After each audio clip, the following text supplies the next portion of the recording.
Tira yun! Wait. Oy, Bensi, ikaw nga. Dali na.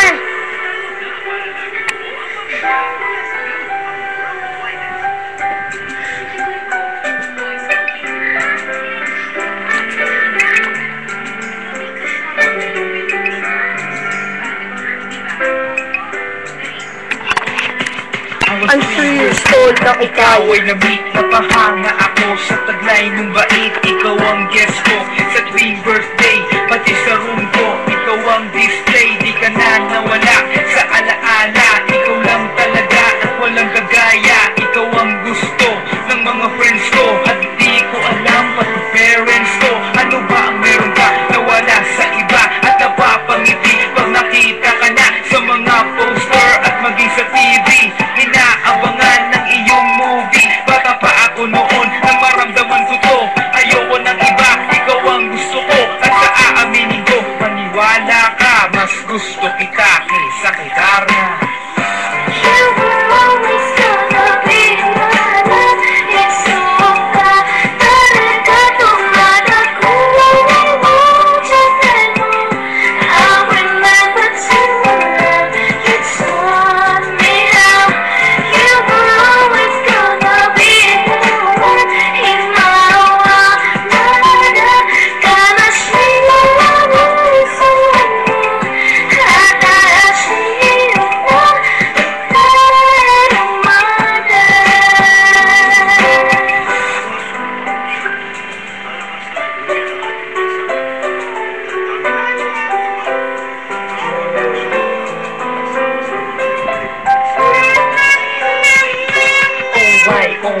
Bakit ganito? Gusto ko ikaw na nasa tabi ko. Mga poster mo at mga magazine. Sa buhay ko hindi kita kayang alisin. So pati si cellphone at mga gamit, ikaw ang nakalagay sa aking bedsheet. Ako ay nalungkot nang ika'y nawala.